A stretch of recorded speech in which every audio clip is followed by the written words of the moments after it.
Opposition ఉన్నటువంటి వాళ్ళకు కూడా నమస్తే పెట్టి ఉన్నందరినీ కూడా నేను మాట్లాడించి గెలిచినటువంటి ఉమారాణి గారికి, వైస్ చైర్మన్ గోదావరి గారికి అమ్మ తల్లి సంతోషం, కంగ్రాచులేషన్ చెల్లి అని చెప్పినాం తప్ప ఒక్క మాట తప్పుగా మాట్లాడలేదు. ముఖంలో నా ముఖంలో ఎక్కడ కూడా నీరసం కానీ, అసూయ కానీ, జెలసీ కానీ, ఓడిపోయిన బాధ కానీ ఎక్కడ లేదు. ఎందుకంటే నేను మెంటల్లీ డిసైడ్ అయిన పదార్థంతో నేను అపోజిషన్లో ఉండాలని అనుకున్నాను.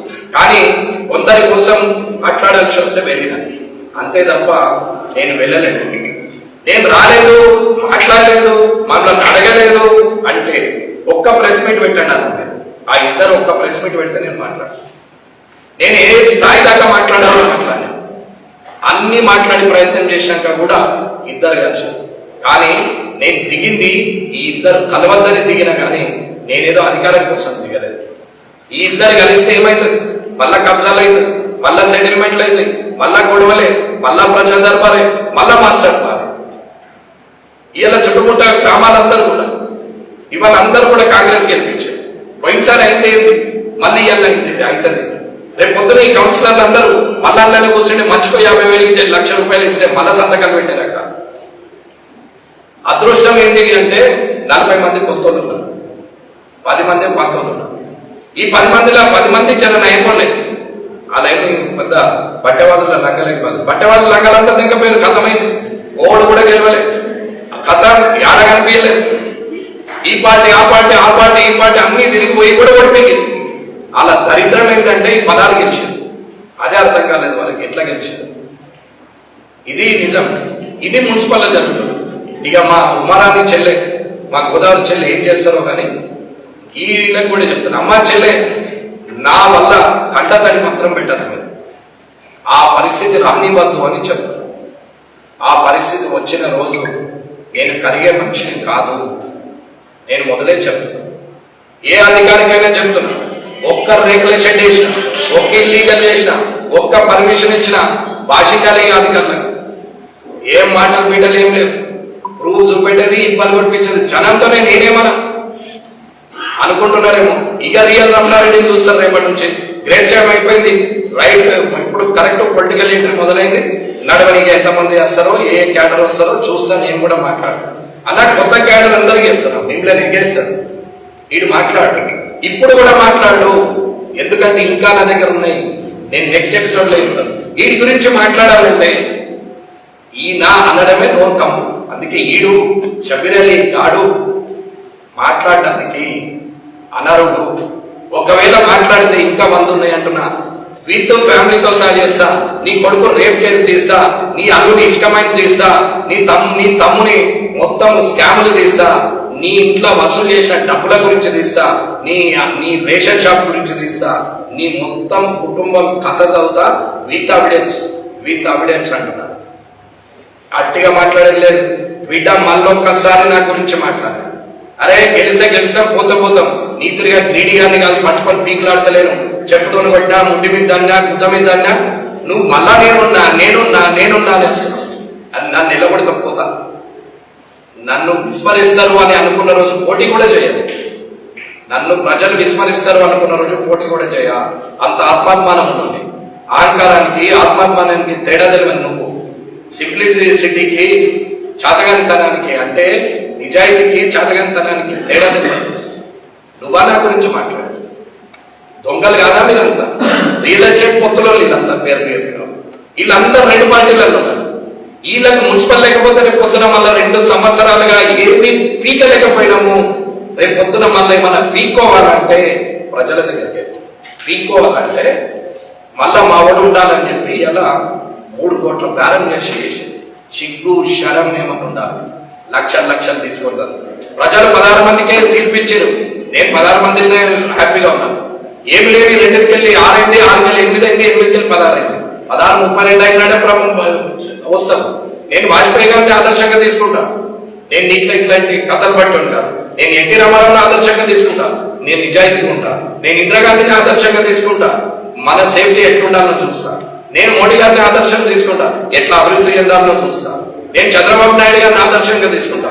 ఎట్లా విజన్ ఉండాలో ఆలోచిస్తా.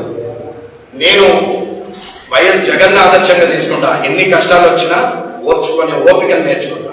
ఒక్కొక్కటి దగ్గర ఒక్కొక్క మంచి గుణం ఉంటుంది, దాన్ని కూడా కాదనుకునే ఇంకో గుణం నీ దగ్గర ఉంది. నువ్వు అసలు మనిషివా?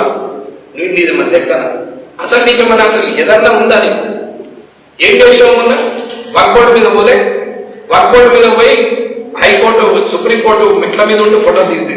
సిగ్గు లేదు మళ్ళా చీట మాట్లాడదు. అసలు సిగ్గు తెలుగులకు ఉండాలి, హిందువులకు ఉండాలి. అలా ఇప్పటిదాకా నేను కులం మతం మాట్లాడలేదు, నేను ఎప్పుడు మైనారిటీ గురించి మాట్లాడలేదు, నేను ఎప్పుడు కూడా ముస్లిం నేను ఏమనలేదు. కానీ హిందువులను అంటున్నాయ్యాను, వీడి వెనక సంఘ నాకుంటా ఇంకా సిగ్గు లేకుండా వెనకగా తిరుగుతారు. నిన్న పోలీసు వాళ్ళకి కూడా చెప్తున్నా, నేను బయట నుంచి వచ్చినప్పుడు లోపలికి చెక్ చేసాను. నేను లోపలికి వెళ్ళి బయటకు వచ్చినప్పుడు కాంగ్రెస్ వాళ్ళు లోపల ఎట్లున్నారు మనిషి పోలీసులు తమాషా ఊకున్నా కొద్ది నాటకాలు చేస్తున్నారు. సిఐలు ఎస్ఐలు కానిస్టేబుల్ ఏమనుకున్నారు? ఏం పొరగాళ్ళు ఆట అనుకున్నారు. ఏమన్నాడు ఏం కాదని చెప్పి తడిపట్టేసుకొని అన్నారు. మంచిగా ఏడ గొడవలు లేవు, ఏం లేదు, ప్రశాంతంగా ఉందని అనుకుంటున్నారు.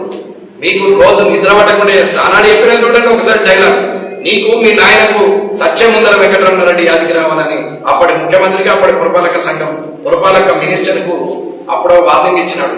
బిడ్డ నిన్ను బెడ్ రిటర్న్ చేయకపోతే నేను రమణారెడ్డి కాదు, నీకు పెరాలసిస్ వస్తుంది, లేకుంటే బెడ్ రిటర్న్ అయితే 100% నీకు వచ్చే ఎలక్షన్ల లోపల నేను బెడ్ మీద ఉంచకపోతే నేను రమణారెడ్డి కాదు. చూసుకోను, నా మొండితనం కూడా. దీనికి అర్థం మా అన్న మా గురువు మావోడు అని చెప్పి వాడే చేస్తే ఓడంత ప్రెస్ మీట్ పెట్టే బిడ్డ నీ బట్టలు అండర్ వరకు సాగిపోకపోతే చూస్తాను. డబ్బులు సంత కోసం కింద ఉన్నాడు, ఏమేం చేసిండు అన్ని తెలుసు. వాళ్ళది కూడా మాట్లాడు, నేను మాట్లాడదు కాదు బిడ్డ, నేను మాట్లాడేది కాదు అన్నాడు. నేను ప్రెస్ మీట్ పెడితే నా మీద జూనియర్లు పెడితే ఈడ మాట్లాడిన క్యాడర్ ఉండే ఆ ప్రెస్ మీట్ లో ఒకసారి చూసుకొని నీకు చర్చ అడిగిపోయిందిరా, ముందుకి కరిగిపోయిందిరా అన్నారు.